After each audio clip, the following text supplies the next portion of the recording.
Campus پر یہ تمام ڈگریاں درج ہوتی ہیں اور کسی بھی ڈگری پر سفر کرنے کے لیے بس کمپس کی سوئی کو مطلوبہ ڈگری کی طرف کر کے چل پڑنا ہوتا ہے، جبکہ ستاروں کی مدد سے سفر کرنے کے لیے ستاروں کے طلوع اور غروب ہونے کا علم اور آسمان پر مطلوبہ ستارے کی جگہ کا پتہ ہونا بہت ضروری ہوتا ہے۔ تمام ستاروں میں فقط قطبی ستارہ ایسا ہے جو اپنی جگہ نہیں بدلتا اور ہر وقت قطب شمالی کی طرف چمکتا رہتا ہے۔ باقی ستارے مشرق سے طلوع ہو کر مغرب میں غروب ہوتے ہیں، البتہ ہر ستارے کا راستہ الگ الگ ہوتا ہے، کوئی جنوب مشرق سے طلوع ہوتا ہے تو کوئی شمال مشرق سے اور کوئی عین مشرق کی سمت سے۔ میں نے چونکہ شمال کی جانب سفر کرنا تھا اس لیے مجھے اتنی تگ و دو نہیں کرنی پڑی تھی، بس قطبی ستارے کو دیکھا، ہاتھ کی مدد سے 12 ڈگری کے فاصلے کا اندازہ کیا اور چل پڑا۔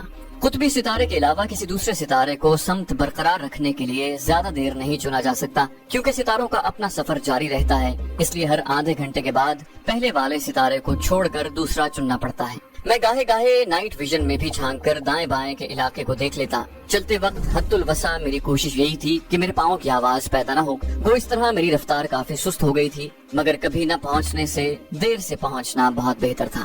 رستے میں مجھے دشمن کی کوئی پارٹی نظر نہ آئی، یقیناً زیادہ تر پارٹیاں مشرقی سمت میں کھڑی چٹانوں کے سلسلے کے نزدیک گھنے جنگل میں موجود تھی۔ درختوں کا سلسلہ ختم ہونے کے قریب ہوا تو میری رفتار مزید سست ہو گئی اور میں قریباً رینگ رینگ کر آگے بڑھنے لگا۔ اندھیرے کو ختم کرنے کے لیے روشنی اپنے رخ سے آہستہ آہستہ نقاب سرکا رہی تھی۔ جھاڑیوں کی آخری لائن کے قریب میں لیٹ گیا۔ میرے سامنے وہی خشک نالا تھا جسے دشمن سفید نالے کے نام سے پکارتا تھا۔ اسی نالے کی دوسری جانب میں نے دشمن کے سریش نامی آدمی کو ہلاک کیا تھا۔ ملگجے اندھیرے میں مجھے دور سے 2 ہیولے اپنی طرف بڑھتے نظر آئے۔ ان کے انداز سے ظاہر تھا کہ وہ دونوں سنتری ہیں۔ میں وہیں دبک کر لیٹا رہا جہاں تک کہ وہ میرے قریب سے گزرتے چلے گئے۔ دونوں دھیمے لہجے میں باتیں کر رہے تھے۔ موضوع سخن گھریلو مسائل اور تنخواہ کی کمی تھی۔ ان کے چند قدم آگے جاتے ہی میں کرالنگ کرتا ہوا خشک نالے سے گزرنے لگا۔ گو یہ رسک تھا، مجھے مکمل طور پر ان کے روٹین سے واقف ہوئے بغیر ایسا نہیں کرنا چاہیے تھا، مگر وقت کی کمی نے مجھے یہ قدم اٹھانے پر مجبور کیا تھا۔ یوں بھی ان دونوں سنتریوں کا بے پرواہانہ انداز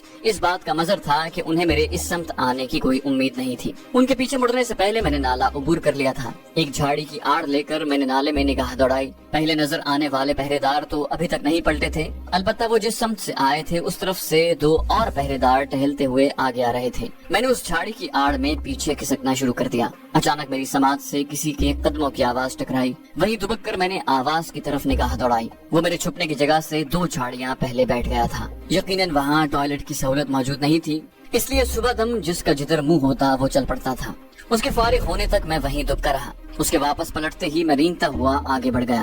روشنی کی جارحیت بڑھتی جا رہی تھی۔ میں جھاڑیوں کی آڑ لیتا وہاں سے دور ہو گیا۔ طلوع آفتاب تک اس نالے سے 400-500 میٹر دور آ گیا تھا۔ گو اس علاقے میں خطرہ کم تھا، مگر میں نے احتیاط کا دامن ہاتھ سے نہ چھوڑا۔ ایک مرحلہ تو بخیر و عافیت گزر گیا تھا، اب پانی بھر کر واپسی کا مرحلہ باقی تھا۔ واپسی کے لیے مجھے لازماً رات کا انتظار کرنا پڑتا۔ مجھے استاد صادق کا خیال آیا۔ میں نے سوچا استاد صادق کو آج کا دن بھی پیاسا گزارنا پڑے گا۔ اب میں جھکے جھکے انداز میں چل رہا تھا۔ نالے سے چشمے کا فاصلہ قریباً 3 کلومیٹر تھا۔ میں آدھے کلومیٹر کا فاصلہ طے کر چکا تھا اور اب گویا 2.5 کلومیٹر کا فاصلہ باقی تھا، لیکن یہ تمام راستہ مسلسل چڑھائی پر مشتمل تھا، اس لیے قدرتی طور پر میری رفتار سست تھی۔ میں مزید 100 میٹر آگے گیا ہوں گا کہ اچانک میرے کانوں میں تیز فائرنگ کی آواز گونجی۔ میں چونک کر پلٹا اور ایک ابھری ہوئی چٹان کی آڑ میں پیچھے کی جانب نظریں دوڑانے لگا۔ شاید میں دیکھ لیا گیا ہوں۔ میرے ذہن میں سب سے پہلے یہی سوچ ابھری، مگر میں نے نفی میں سر ہلایا اور اس سوچ کو دور چھٹکا۔ اگر میں نظر آ گیا ہوتا تو گولیوں کا رخ میری جانب ہونا چاہیے تھا۔ میں نے دوربین آنکھوں سے لگا کر منظر کو مزید قریب کیا اور یہ دیکھ کر میرا خون خشک ہونے لگا کہ گھیرے میں موجود تمام آدمی اپنے اپنے ہتھیار سونتے جنگل کے اندر کی طرف بھاگ رہے تھے۔ اچانک مجھے واکی ٹاکی کا خیال آیا اور میں نے جلدی سے آن کر لیا۔ کوئی شخص چیخ چیخ کر اپنے ہلاک ہونے والے 2 آدمیوں کی رپورٹ دے رہا تھا، جنہیں کسی سنائپر کی گولی نے لقمہ اجل بنا دیا تھا۔ انہیں محتاط رہنے کا مشورہ دے کر کنٹرول تمام پارٹیوں کو اسی سمت اکٹھا ہونے کا حکم دے رہا تھا۔